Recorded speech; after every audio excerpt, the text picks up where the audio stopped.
En todo el mundo existen formas de vida muy distintas. No nos sorprende ver grandes edificios o gente viviendo en poblados muy desolados. Sin embargo, sí nos puede llamar la atención conocer historias de comunidades que permanecen completamente aisladas de las sociedades mayoritarias. A continuación veremos de qué manera viven en la actualidad 5 tribus del Amazonas que permanecen relativamente aisladas del resto. Pero antes te invitamos a que te unas a un mundo inmenso para que con tu apoyo podamos seguir creciendo. El Amazonas es el bosque tropical más extenso del mundo. Tiene unos 7 millones de kilómetros cuadrados, un poco menos que Australia, el 6º país más grande del mundo. Es también una de las regiones con más biodiversidad del planeta, por la cantidad de flora y fauna que se puede encontrar. Pero también es un lugar único por la diversidad de asentamientos que encontramos. Por ejemplo, solo en Brasil viven unos 800.000 indígenas y hay casi 700 territorios que les pertenecen. Además, hay unos 30 grupos de indígenas que se consideran no contactados, es decir, que no han tenido vínculo con la sociedad mayoritaria. Como no podemos profundizar sobre todos ellos, destacaremos 5 historias sorprendentes y muy distintas entre sí de tribus amazónicas de la actualidad. El primer caso es el de los Waorani. Esta tribu se ubica en el Amazonas, del lado ecuatoriano. Se cree que actualmente son unas 3.000 personas y están divididas en varios clanes. Son grandes cazadores, conocidos por sus lanzas y sus cerbatanas, que llegan a tener casi 4 metros de largo. Hasta la mitad del siglo XX estuvieron completamente aislados. A partir de allí comenzó cierto contacto con el exterior, aunque la verdad es que al principio primó la desconfianza y la hostilidad. De hecho, 5 misioneros estadounidenses se acercaron a los Waorani en 1956. Después de un contacto fructífero, los indígenas mataron a los 5 hombres, en un episodio que nos recuerda a Sentinel del Norte. Sin embargo, con el correr de las décadas pudieron comunicarse y negociar. Lo han hecho con las autoridades ecuatorianas y hasta con la ONU. En esas negociaciones lograron que se les reconozca un territorio propio. El problema es que tienen derecho al suelo, pero no al subsuelo. Y como en muchos lugares hay reservas petrolíferas, varias empresas se han acercado para explotar los recursos. Los Waorani luchan para que no se contaminen ni invadan sus territorios.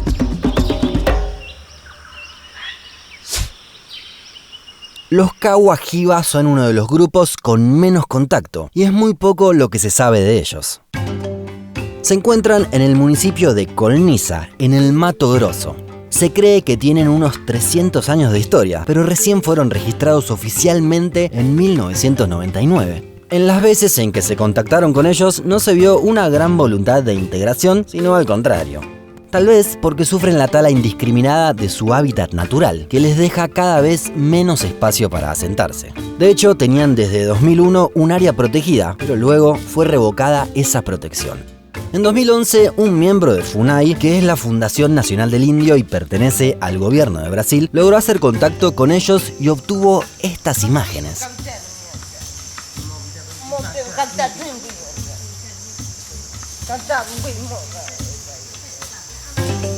Actualmente, una ONG denuncia que se produjo un genocidio contra este pueblo y que están muy cerca de la desaparición. Es que si ese pueblo se sigue reduciendo, tal vez lleguen a una situación extrema, como le sucedió a quien es considerado como el hombre más solitario del mundo. Se encuentra en el estado de Rondônia, en plena Amazonia brasileña. Según FUNAI, su pueblo fue masacrado entre la década del 70 y 80. En 1995, un grupo de granjeros atacó a 6 personas de su tribu y quedó solo. Es conocido como el indígena del hoyo, ya que cava profundas zanjas para atrapar animales. Recién en 2018 se pudo filmar este video, en el que se lo ve talando un árbol.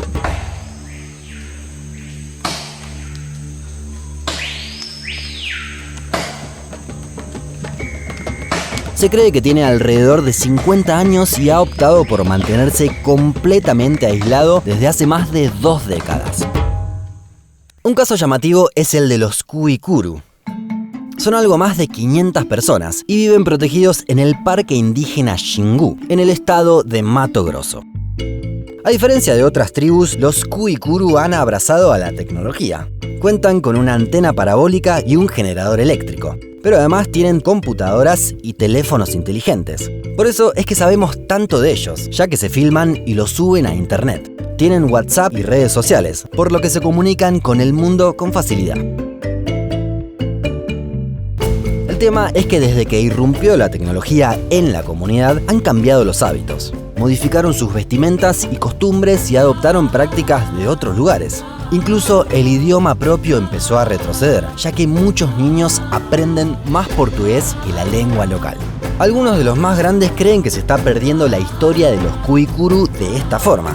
Otros, más optimistas, consideran que de esta manera podrá quedar registro en la cultura y que podrán trascender en el tiempo. Para el final dejamos al pueblo indígena aislado más poblado de Sudamérica, los Yanomami. Son alrededor de 35.000 y se encuentran en un extenso territorio a ambos lados de la frontera entre Brasil y Venezuela. A partir de la década de 1980 sufrieron una gran invasión por parte de buscadores de oro, lo que trajo grandes problemas para la tribu.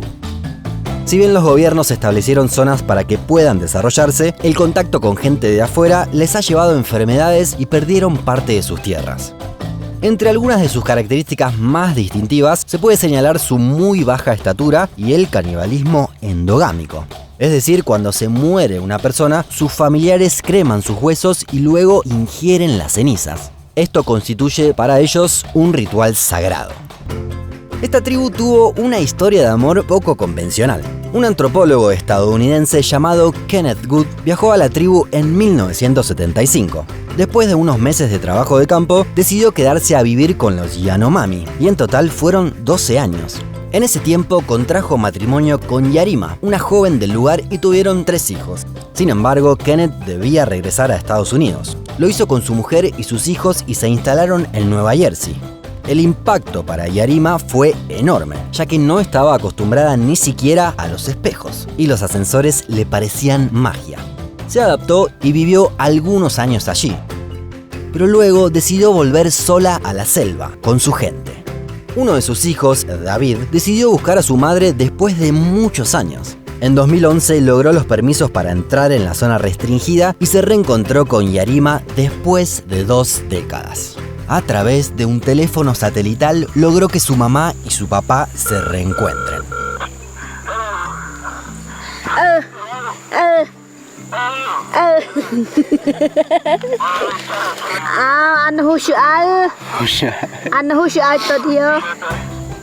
Para el final queremos leer tu opinión. ¿Qué podemos aprender de las historias de estas tribus indígenas? ¿Qué fue lo que más te sorprendió?